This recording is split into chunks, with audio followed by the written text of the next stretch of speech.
Hey, SpeakEasy Podcast listeners, this is Altovise, your host, and I am ready to bring you yet another episode of the #SpeakEasy Podcast, where we talk about the good, the bad, the ugly when it comes to entrepreneurship within those first 5 years. I'm excited about this topic because I know what it feels like. And originally, I was going to say that, the topic was going to be removing the prison bars. But my guest for today made the statement down the rabbit hole. And I think that fits so much better when it comes to us as entrepreneurs and what we've had to endure within that first 5 years, what we've had to endure over the last year. At the time of this, we're kind of on the coming out of the pandemic, and um, there's a whole bunch of other things that have been going on outside of just the business piece. So, knowing what that really looks like, feels like, and the mental piece of it. And so we're going to touch on some very important things that you guys are going to need to have in place to kind of not just ride the wave, but to conquer it. And so with that being said, I want to say hello, Sandra. How are you? Hello, I'm very well, thank you. Yes, I'm looking forward to this. It's very exciting. Yes, this is going to be, so we were talking beforehand, and I know that this is going to be a jam-packed conversation. So Sandra, let the studio audience know a little bit about you, and then we'll dive into the topic. Hi, good afternoon, everyone. My name is Sandra.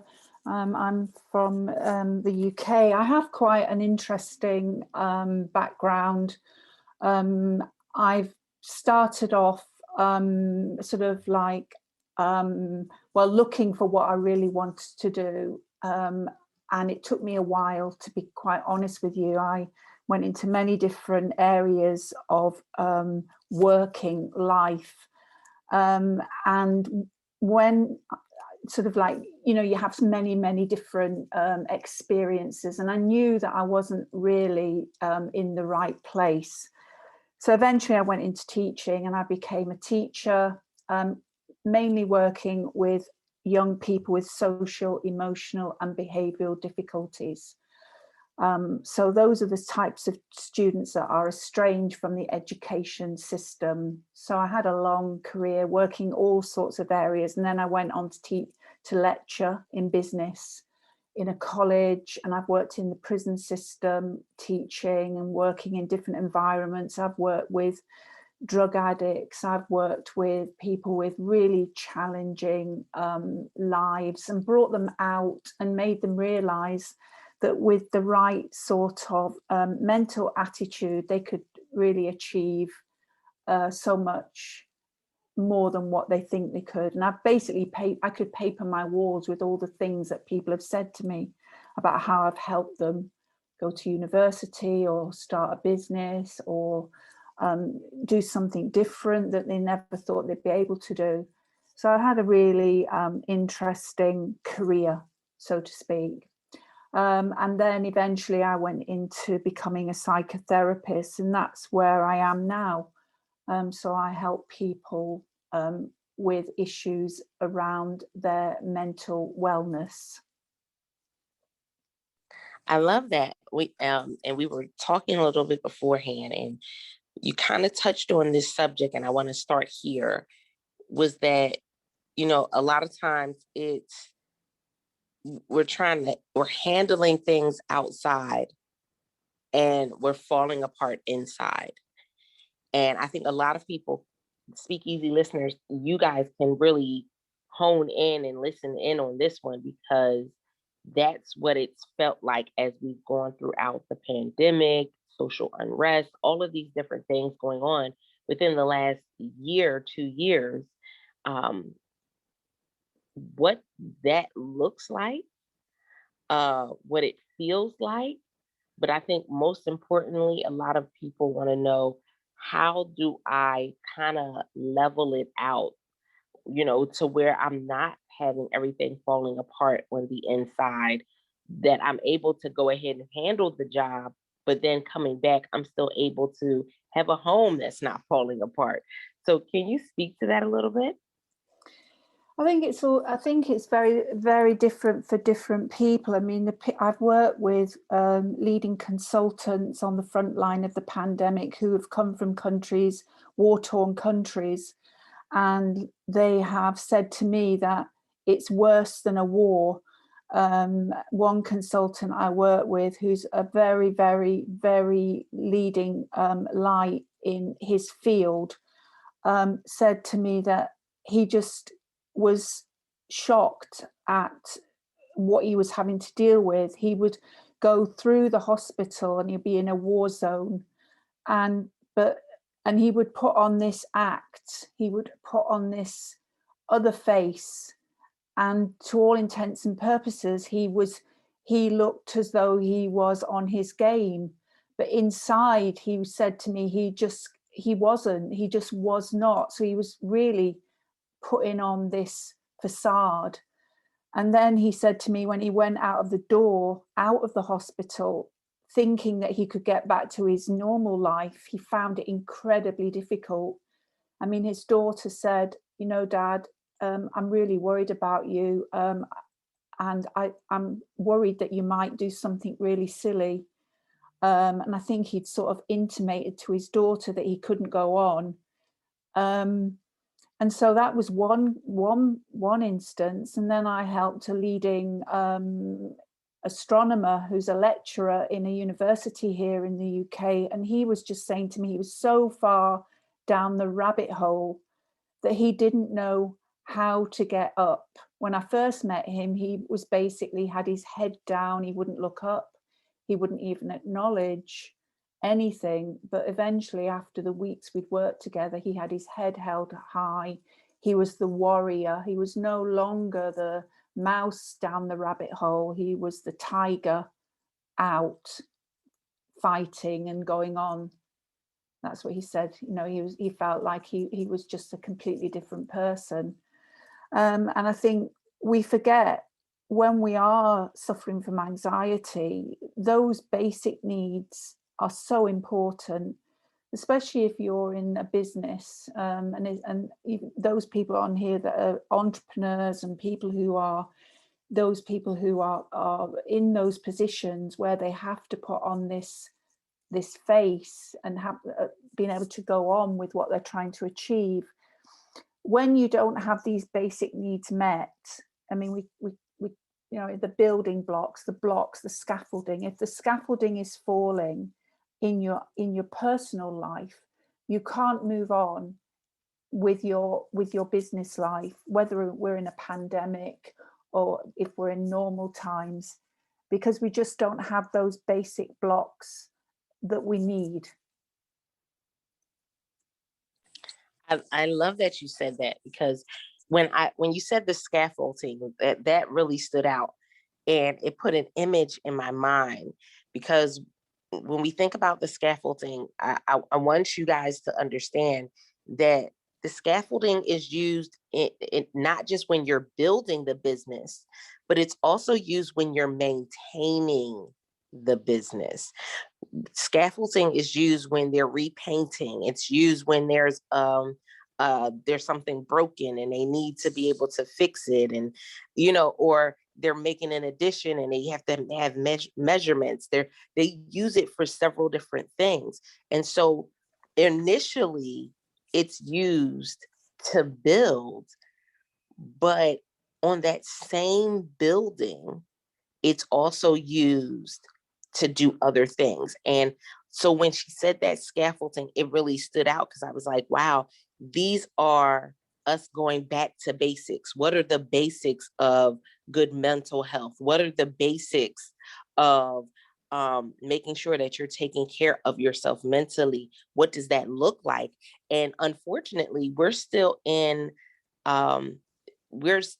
generations upon generations of not really even talking about what are the basic things when it comes to mental health.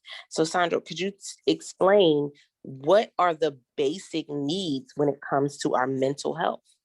Well, the basic needs are I mean, this is not my work. This what I'm going to talk about now is something that has been around for generations, and it's Maslow's hierarchy of needs, and the basic needs of anybody's mental health, and that foundation, the strong foundation. When I work with my clients, I always talk about let's start building, but let's start with a really strong foundation.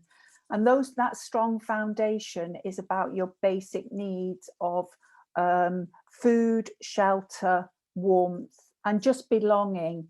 You know, if you've got someone who's there to support you, if you're going through any mental challenges, if you've got that good support network, you can then build up further.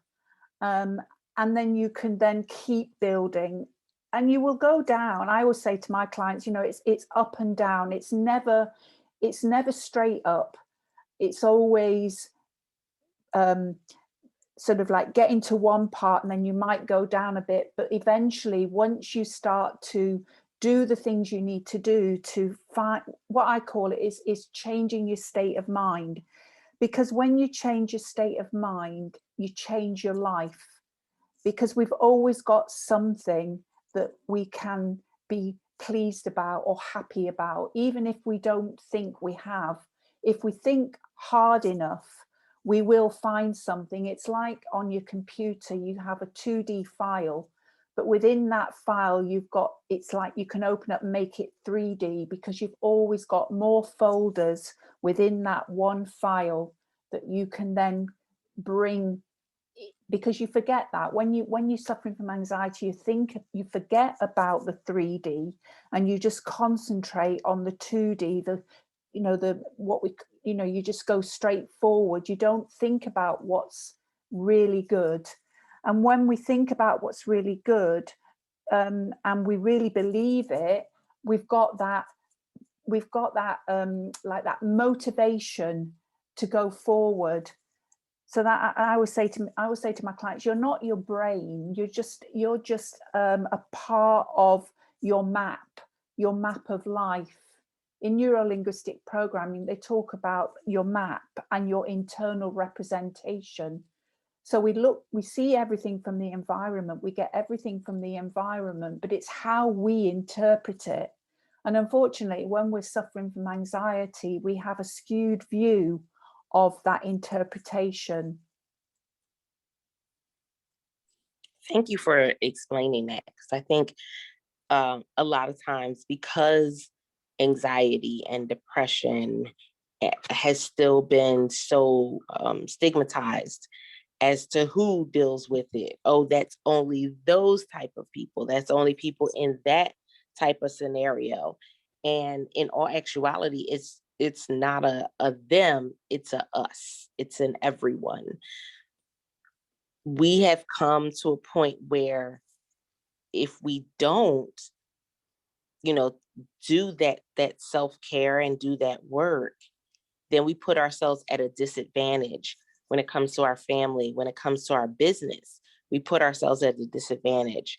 I remember a few years back, there was the CEO and founder, I think it was of Crown Chicken, who drove to one of his facilities or to his office and committed suicide. And, people were kind of all over the place with it, because they were like, but, his business is successful, and, this is going on. But we never know what's going on the other side. We never know what's going on with someone mentally. And so as a business owner, what is one way that we can check in with ourselves and check in with our team to make sure, hey, is everybody okay? Yeah, and I think what happens is if you're going through a difficult stage in your development, whether that's your business or your personal life, we have limiting beliefs. And when we've got these limiting beliefs, we find it difficult to break through. But you've just got to sort of like look upon limiting beliefs as limitless success. So no matter what happens, when you just have to sort of like change the thought process around what's going on, and that comes with thinking about things in a different way. When we suffer from anxiety, no matter where we are in life, when we suffer from anxiety, it's natural because it's part of the amygdala. It's the fight, flight, and freeze. Now, whenever there's any sort of like battle between your amygdala, the emotional seat of your brain, it will basically knock out anything that you're thinking logically.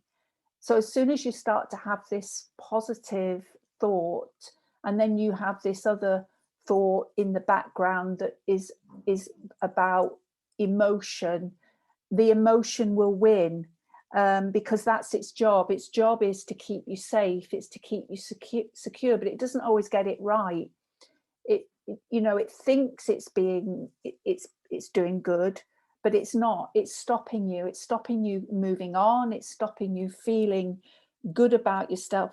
It's stopping you growing. It's stopping you building your business, because it's fear. It's fear. I call it false evidence appearing real. So don't think about fear as being something to be afraid of. Think about some fear as being something to embrace.